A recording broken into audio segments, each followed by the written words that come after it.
Front நேயர்களுக்கு வணக்கம்.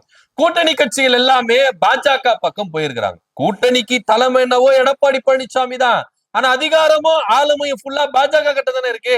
எடப்பாடி பழனிசாமி கிட்ட எதுக்கு கையேந்தணும்? அதனால பாஜக பக்கமே போயிடலாம் அப்படின்னு சொல்லிட்டு கூட்டணி கட்சி தலைவர்கள் எல்லாருமே முடிவெடுத்து பாஜக பக்கம் போயிருக்கிறாங்க. ஏன் போனாங்க, எதுக்கு போனாங்க, அப்படி என்னப்பா நடந்தது கூட்டணிக்குள்ள அப்படின்றத ரொம்ப டீடைலா டமால் டுமில் பாலிடிக்ஸ்ல பார்க்கலாம் வாங்க. சென்னையில ப்ராப்பர்ட்டி வாங்கணுமா இல்ல ரெண்டுக்கு வேணுமா இல்ல ப்ராப்பர்ட்டியை சேல் பண்ணணுமா? Commercial R residential? Contact akermit.com 9384915181.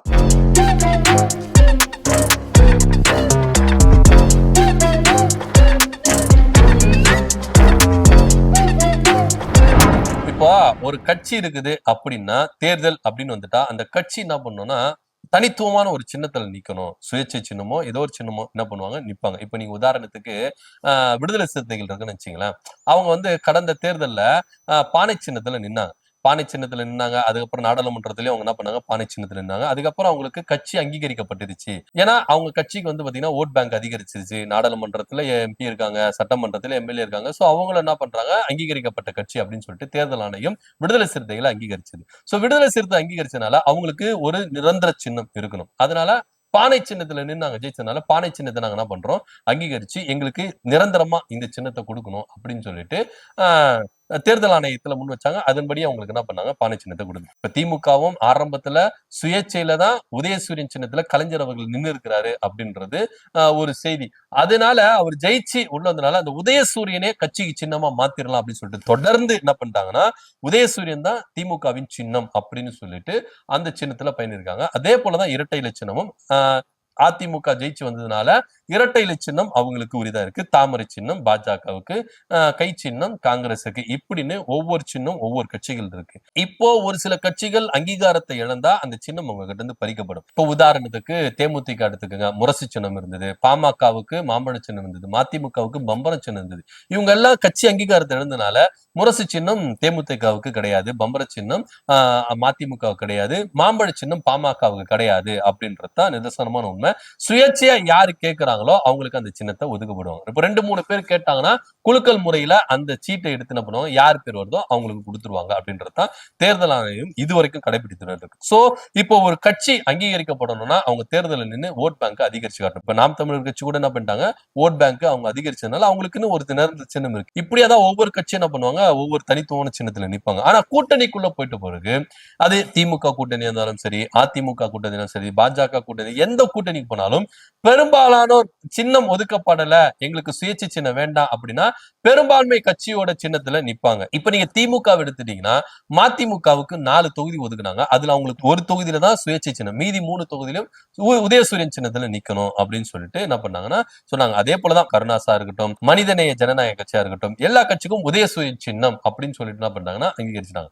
இப்போ அதே மாதிரி நீங்க எடுத்துட்டீங்க, ஏன்னா திமுக தான் இந்த இடத்துல அவங்களுக்கு தலைமை அப்படின்றதுனால திமுகவுடைய சின்னத்திலே நாங்க நின்னுக்கிறோம் அப்படின்னு சொல்லிட்டு இந்த கட்சிகளும் என்ன பண்ணிட்டாங்கன்னா அவங்களுக்கு விருப்பப்பட்டு என்ன பண்றாங்கன்னா திமுக சின்னத்துல உதயசூரியன் சின்னத்துல நாங்க நிக்கிறோம் அப்படின்னு சொல்லிட்டு அவங்க ஒத்துக்கிட்டாங்க. அடுத்தபடியா நீங்க இந்த பக்கம் அதிமுக கூட்டணிக்கு வாங்க, என்டிஏ கூட்டணிக்கு வந்தீங்கன்னா என்டிஏ கூட்டணிக்கு யாரு தலைமை?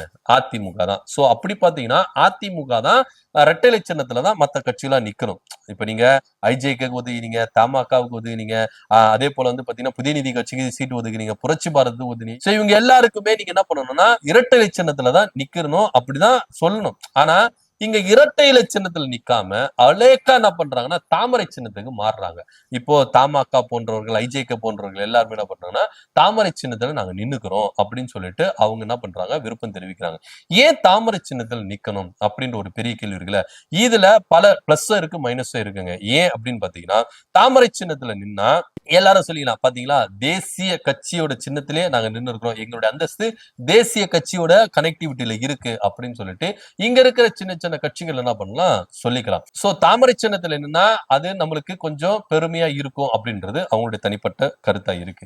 சோ இதுல மைனஸ் என்ன அப்படின்னு பாத்தீங்கன்னா தேர்தல் ஆணையம் எப்படி இதை கணக்கு எடுத்துக்கும் அப்படின்னா, இப்போ ஜி.கே. வாசன் இருக்கிறாரு அப்படின்னு பாத்தீங்கன்னா ஜி.கே. வாசன் தாமரை சின்னத்துல நிக்கிறாரு. 5 தொகுதி ஒதுக்கப்பட்டது தாமரை சின்னத்துல இருக்கிறார். ஏற்கனவே அவர் சைக்கிள் சின்னத்துல நின்று இருக்கிறார். சைக்கிள் சின்னத்துல நிக்கும் பொழுது அவர் வந்து பாத்தீங்கன்னா தனித்துவமா இருந்தாரு. சோ இந்த தடவை சைக்கிள் சின்னம் தான் ஒதுக்கப்படும் அப்படின்னா சைக்கிள்லாம் பஞ்சர் ஆயிடுச்சுங்க, அது நெட்டெல்லாம் கழண்டு விழுது, அதெல்லாம் எடுத்துட்டு வர முடியாது. தயவு செய்து நீங்க என்ன பண்ணுங்க, சைக்கிளை ஓரமா போட்டு தாமரையை தூக்கின்னு வாங்க அப்படின்னு சொல்லிட்டு தாமரை சின்னம் என்ன பண்ணிருச்சு, ஜி.கே. வாசனுக்கு கொடுத்தனால இப்ப அவரு தாமரை சின்னத்துல நிக்கிறாரு. இப்ப தேர்தல் ஆணையம் எப்படி கணக்கு எடுத்துக்கும் அப்படின்னு பாத்தீங்கன்னா, ஜி.கே. வாசனுடைய கட்சி தமிழ் மாநில காங்கிரஸ் கட்சி தாமரை சின்னத்துல நின்னதுனால அது பாஜகவினுடைய கணக்குல தான் எடுத்துக்கொள்ளப்படுமே தவிர தமிழ் மாநில காங்கிரஸ் உடைய அங்கீகாரமா அது இருக்காது. தமிழ் மாநில காங்கிரஸ் எம்எல்ஏக்கள் அப்படின்னு தேர்தல் ஆணையம் எடுத்துக்காது. நீங்க பொது வெளியில வந்து எடுத்து சொல்லிக்கலாம், தமிழ் மாநில காங்கிரஸுக்கு 5 எம்எல்ஏ இருக்கிறாங்க, அதே போல வந்து பாத்தீங்கன்னா ஐஜேகேக்கு ஒரு எம்எல்ஏ இருக்கிறாங்க, புதிய நீதி கட்சிக்கு ஒரு எம்எல்ஏ இருக்கிறாங்க அப்படின்னு நீங்க சொல்லிக்கலாம். ஆனா தேர்தல் ஆணையத்திலும் சரி, சட்டசபைக்குள்ளயும் சரி, பாஜகவின் பிரதிநிதிகள் அப்படின்னு தான் கணக்கில் எடுத்துக் கொள்ளப்படுவாங்க. இப்ப பாஜக 27 தொகுதியில நிக்கிறாங்க, அதே போல தமிழ் மாநில காங்கிரஸுக்கு 5 தொகுதி, அப்போ 2 சேர்த்தா 32 தொகுதி வந்துருச்சா. இன்னும் இதுல பல கட்சிகள் இருக்கிறாங்க, ஐஜேகே இருக்குது, புதிய நீதி கட்சி இருக்கு, அதே போல வந்து பாத்தீங்கன்னா ஜான் பாண்டியன் இருக்கிறாரு. இவங்க எல்லாம் எந்த சின்னத்துல நிக்க போறாங்க? இவங்களும் தாமரை சின்னத்துல நின்னாங்கன்னா கூட்டி கழிச்சு பார்த்தா அவங்களுடைய கணக்கு 40 அப்படின்றது வந்துடும். தேர்தல் ஆணையம் பாஜக 40 தொகுதியில நிக்குது அப்படின்னு தான் கணக்கு எடுத்துக்கும். இவங்க ஜெயிச்சு உள்ள போனாலும் பாஜக சார்பா எத்தனை எம்எல்ஏக்கள் இருக்கிறாங்க அப்படின்னு தான் கணக்கெடுத்துக் கொள்வாங்களே தவிர தமிழ் மாநில காங்கிரசுக்கு இத்தனை எம்எல்ஏக்கள், அதே போல ஐஜேகேக்கு இத்தனை எம்எல்ஏக்கள், புதிய நீதி கட்சிக்கு இத்தனை எம்எல்ஏக்கள், ஜான் பாண்டியன் கட்சிக்கு இத்தனை எம்எல்ஏக்கள் கணக்கெடுத்துக் கொள்ள மாட்டாங்க. இது அவங்களுக்கு ஒரு பெரிய மைனஸா இருக்கட்டும். இதுல வேற அவங்க கட்சியினுடைய பதிவை அவங்க இழப்பாங்க. அப்படி ஏன்னா நீங்க ஒரு கட்சி ஆரம்பிச்சிட்டீங்கன்னா தொடர்ந்து என்ன பண்ணணும், ஒரு 2-3 தேர்தலாவது தனி சின்னத்துல நிக்கணும். ஒரே கட்சி தேர்தலை நீங்க நின்றுட்டு வந்தீங்கன்னா அந்த கட்சி சின்னத்தினுடைய பிரதிநிதியா தான் உங்களை அங்கீகரிப்பாங்க கண்டி.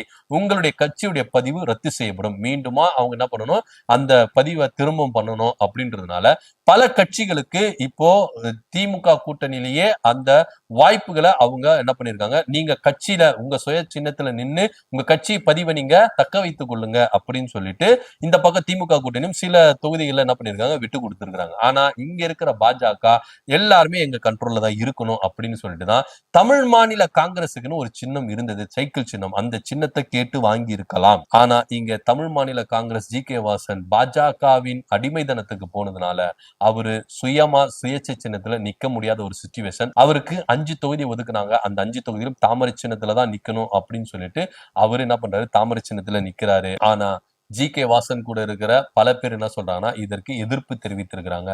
இதுக்கு நம்ம தனித்து வந்து இல்ல திமுக பக்கம் போய் நின்னுந்தா கூட நமக்கு சுயேட்சை சின்னம் கொடுத்திருப்பாங்க, அதுல நம்ம 2 தொகுதியோ 3 தொகுதியோ நின்னாலும் சுயேட்சையா நின்று நம்ம என்ன பண்ணிக்கலாம், ஜெயிச்சிருக்கலாம். ஆனா பாஜக கூட போனதுனால இப்படி அவங்களுடைய சின்னத்துல நிக்கிறதுனால அவங்களுடைய பிரதிநிதியா தான் இருப்போமே கண்டி, நமக்குன்னு தனித்துவமா இருக்காது அப்படின்றதுதான் நிதர்சனமான உண்மையா இருக்கு. இதுல இன்னொரு விஷயம் என்னன்னா, ஏன் இரட்டை இலை சின்னத்தை அவங்க தேர்ந்தெடுக்கல, அப்போ அதிமுக எடப்பாடி பழனிசாமியை ஒதுக்குறாங்களா அப்படின்ற ஒரு பெரிய கேள்விக்குறியா இருக்கு. ஏன்னா நீங்க தமிழ்நாட்டை பொறுத்த வரைக்கும் நீங்க எடுத்துக்கிட்டீங்கன்னா இரட்டை இலை சின்னம் அப்படின்றது மூளை முடுக்கெல்லாம் இருக்கு. நீங்க இன்னமும் ரொம்ப வில்லேஜ் பக்கம் போய் பாத்தீங்கன்னா இரட்டை இலை சின்னத்துக்காகவே ஓட்டு போடுவாங்க. அவங்க நல்லவங்களா கெட்டவங்களா தெரிஞ்சவங்களா தெரியாதவங்களா அதை பத்தி எல்லாம் உங்களுக்கு கிடையவே கிடையாது. நீங்க போய் தாத்தா பாட்டிகளை ரொம்ப வயதானவர்கள் கிட்ட போயிட்டு இரட்டை இலை சின்னம் அப்படின்னாலே போய் குத்திடுவாங்க. சோ இப்படியா இரட்டை இலை சின்னத்துக்கே நிறைய பேர் என்ன பண்ணுவாங்கன்னா ஓட்டு போடுவாங்க. அப்படி இருக்கும் பொழுது ஏன் இரட்டை இலை சின்னத்துல இவங்க நிக்கல அப்படின்னா எடப்பாடி பழனிசாமி தலைமையை ஏத்துக்கிறதுக்கு இவங்க தயாராக இல்ல.